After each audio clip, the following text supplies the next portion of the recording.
पिछली वीडियो में हमने पढ़ा था कि एक्टिव वॉइस क्या होती है और पैसिव वॉइस क्या होती है। एक्टिव वॉइस वो होती है जहाँ पे सब्जेक्ट हमारा जो डूअर है वो कोई एक्शन करता है, और पैसिव वॉइस वो होती है जहाँ पे हमारा सब्जेक्ट उस एक्शन को रिसीव करता है। आज हम पढ़ेंगे कि एक्टिव वॉइस से पैसिव वॉइस में चेंज कैसे करते हैं, एक्टिव वॉइस को पैसिव वॉइस में चेंज कैसे करते हैं। तो उसके बेसिक से रूल्स होते हैं। जो सबसे पहला हमारा रूल होता है कि हम सब्जेक्ट से ऑब्जेक्ट में जाते हैं और ऑब्जेक्ट से सब्जेक्ट में जाएंगे। जो सब्जेक्ट हमारा एक्टिव वॉइस में है वो पैसिव वॉइस में ऑब्जेक्ट हो जाएगा, और जो पैसिव वॉइस में हमारा वो सब्जेक्ट हो जाएगा। और यूज़ करते हैं बाय का, जिसका मतलब होता है दोबारा, और मेन वर्ब हमेशा वर्ब की थर्ड फॉर्म में रहेगी। जो ये तीन है ये हमारी पैसिव वॉइस में चेंज नहीं होंगे। बाय का यूज आगे बताऊंगी कि हम नहीं भी कर सकते, लेकिन जो ये तीन है ये हम चेंज नहीं करेंगे। तो फिर हम चेंज क्या करेंगे? अब कोई चीज़ चेंज तो होगी ना, तो वो चेंज होती है हमारी हेल्पिंग वर्ब। अब कोई चीज़ चेंज हो रही है तो किसी के अकॉर्डिंग ही चेंज होगी, तो वैसे ही हमारी हेल्पिंग वर्ब चेंज होती है टेंस के अकॉर्डिंग। इसीलिए हमें सबसे पहले ये पता होना चाहिए कि एक्टिव वॉइस में हमारा टेंस कौन सा टेंस है। अगर हमें ये पता है तो हम इजीली उसे चेंज कर सकते हैं। तो अब हम जानेंगे कि हम कैसे टेंस को चेंज करते हैं। अगर हमारा टेंस एक्टिव वॉइस का प्रेजेंट इंडेफिनिट में है तो हमें एक स्टेप आगे जाना है। एक स्टेप आगे जाने का मतलब है कि प्रेजेंट इंडेफिनिट के बाद कौन सा स्टेप है? Present continuous. तो वैसे ही हमें प्रेजेंट कॉन्टिन्यूअस में चले जाना है। पास्ट इंडेफिनिट से पास्ट कॉन्टिन्यूअस में चले जाना है। फ्यूचर इंडेफिनिट से फ्यूचर कॉन्टिन्यूअस में चले जाना है। ये हमारा एक स्टेप कंप्लीट हो गया। अब जाते हैं हम दूसरे स्टेप में, जो कि है प्रेजेंट परफेक्ट। प्रेजेंट परफेक्ट से हम आगे जाएंगे प्रेजेंट परफेक्ट कॉन्टिन्यूअस में। पास्ट परफेक्ट से भी जाएंगे पास्ट परफेक्ट कॉन्टिन्यूअस में। फ्यूचर परफेक्ट से भी जाएंगे फ्यूचर परफेक्ट कॉन्टिन्यूअस में। अब क्या प्रेजेंट परफेक्ट कॉन्टिन्यूअस के बाद आगे कोई टेंस है? नहीं ना। जब इससे आगे कोई टेंस है ही नहीं तो इससे आगे हम कोई स्टेप जा ही नहीं सकते। अगर हम इससे आगे कोई स्टेप ले ही नहीं सकते तो इससे आगे हमारी पैसिव वॉइस बनेगी भी नहीं। हमारी पैसिव वॉइस यहीं तक बनेगी। तो ये हुए हमारे दो स्टेप कंप्लीट। स्टेप क्या है? ये तो मैंने आपको ये बताया कि प्रेजेंट से कॉन्टिन्यूअस में जाना है और प्रेजेंट परफेक्ट से प्रेजेंट परफेक्ट कॉन्टिन्यूअस में जाना है। लेकिन ये भी तो है, प्रेजेंट कॉन्टिन्यूअस कैसे बदलता है? कॉन्टिन्यूअस अपने आप में ही घूम के आ जाता है, अपने आप में ही घूम के। इसमें कुछ चेंज नहीं होता।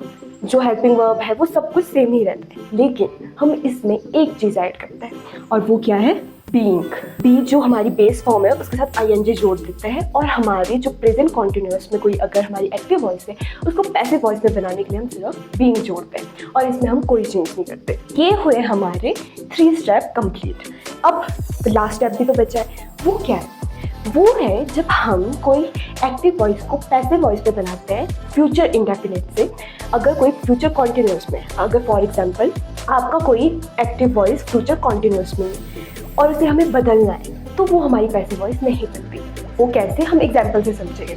फिलहाल के लिए यहाँ पर मैं कुछ एग्जाम्पल्स लिखती हूँ, उसे हम इन रूल्स के अकॉर्डिंग चेंज करते हैं। जैसे आई डू माई होमवर्क, ठीक है। तो सबसे पहले तो हमें ये बताना है कि ये है कौन सा टेंस। तो आप आई डू माई होमवर्क, ये कौन सा टेंस है? हमारा प्रेजेंट इंडेफिनिट। तो हम किस में जाएंगे? प्रेजेंट कॉन्टिन्यूअस में। लेकिन सबसे पहले ये भी याद रखना है, हम सिर्फ हेल्पिंग वर्ब चेंज करेंगे उसके अकॉर्डिंग, लेकिन बाकी तो हम इसके अकॉर्डिंग चलेंगे। तो सबसे पहले हम क्या करेंगे?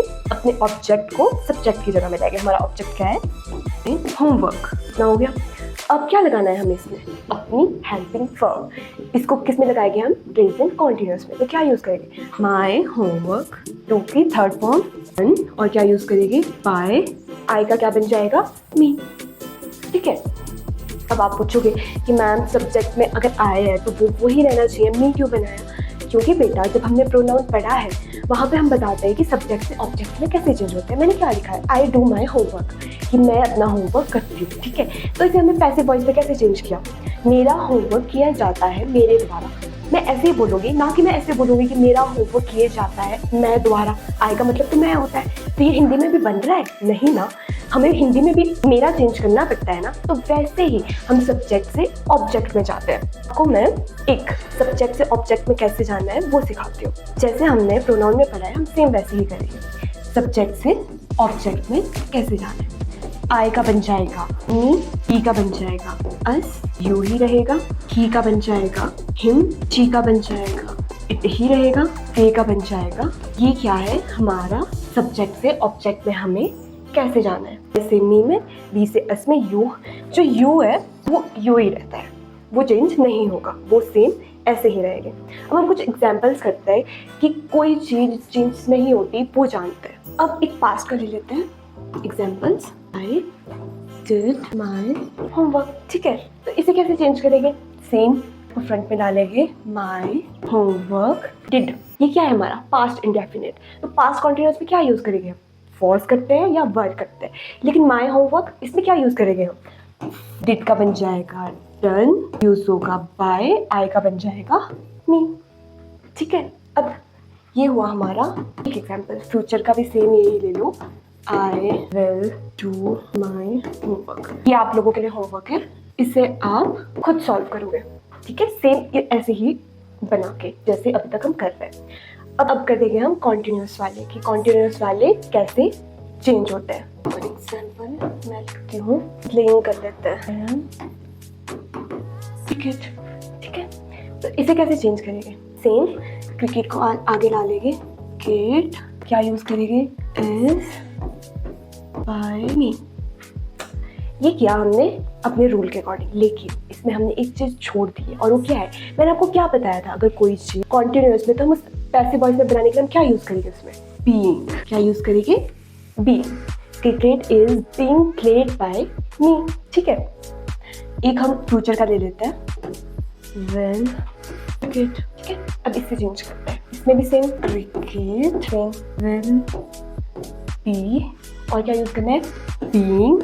सेंटेंस को फिर से पढ़, cricket will be being played by me.